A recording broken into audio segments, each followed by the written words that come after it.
So, Uday, welcome. We're so glad that you're here, but I'm really curious how you and your family are adjusting to life in Central Florida. Well, I have to say, Vernon, that we are grateful to be here. We feel a great peace and sense of confirmation in our calling. That this is the place where we're supposed to be Hmm. in this season of our lives. Hmm. Well, tell us a little bit about your background and where you grew up.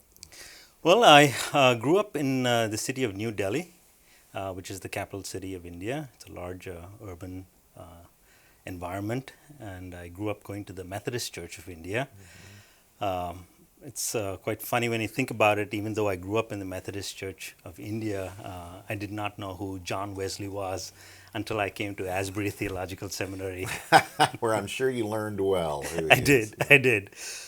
So I came to Asbury, and that's where I did my Masters of Divinity in Asbury, and went back and I served as a pastor at a church in Bangalore, and came back since the calling from God to just be further equipped.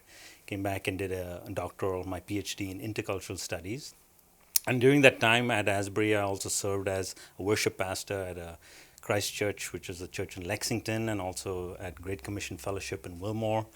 And right after my coursework, Vernon, I went to New York, Loudonville Community Church, which was an interdenominational church, where I served as a pastor of worship ministries. Hmm.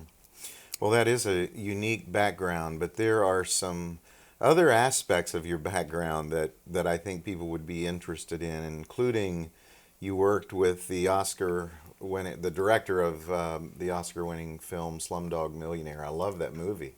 But tell us about that part of your life. Yeah, well, I actually worked for the person who got the music Oscar for that movie, Slumdog Okay, Millionaire, okay. A.R. Rahman. Mm, And that is a very interesting time period. I look back and, you think of the mysterious ways in which God works. But I have to say that it was a real privilege and an honor to work with somebody like Rahman mm, and to share that space and that point of time with him. He was a pretty well-known composer actually in the advertising and film industry, which is when I mm, got working with him. mm, Before he was actually Rahman, before he took on that name came about after a conversion experience, mm, and which, according to his testimony, he says he became he owes his success in the world to the fact that he converted and that he was mm, a follower of Islam. And out of his goodwill and out of his generous nature of his spirit, he invited me to consider doing that as well, to become a follower of Islam. Of course, at the time, I wasn't a follower of Christ, but looking back, the Lord did not lead me down that path. mm, I see that as the hand of God in my own life. And for Rahman, I mean, I enjoyed working with him. That did not inhibit our working relationship, and we remain friends, mm, till this day. And recently, when I talked to him, he was telling me about how redemptive his music is, mm. and what it takes to really see with the eyes of the heart. And he's using all these spiritual overtones, I would say, that undergird his experience as a musician and what it means to be a musician in the world. Hmm. And in as much as I, do appreciate, his stance and, the fact that he was able to stand before at the Oscar ceremony and say, I testify to the Almighty, says something about him. And it was a privilege to work with him. I do respect him. And I think, but where I stand right now, I do believe in the transformative power of music, but I Mm, believe Christ is the only one who mm. redeems. And so Yeah. I think, What does that his name actually mean, Ramon? yeah, A.R. Rahman is actually another name for God. Ah, Yeah, okay. according to Okay. the Islamic Hmm. tradition. Well, that's so interesting, Uday. So, what about your own conversion experience? How did that come about?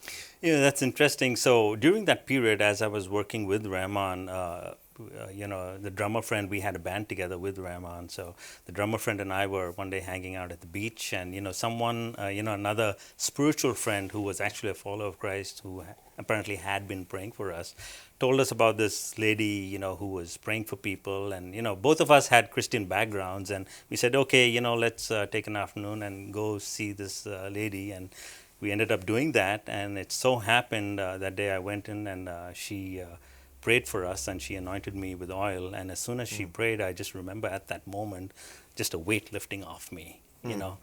And I just remember stepping out that room, and I never turned back. I started going back to church, you know, at that point in time, and yeah.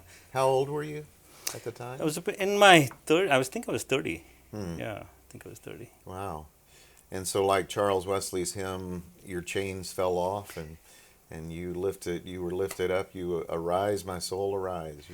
Yes, there was no turning back at that point. You know, looking back, yeah, that was a transform. I'm not saying that was the only moment, but that was one in a series of encounters I had with God, where He just started working in my life and began to see that gradual transformation, and still experiencing, you know, deeper levels of the work of the Interesting. Spirit. Interesting.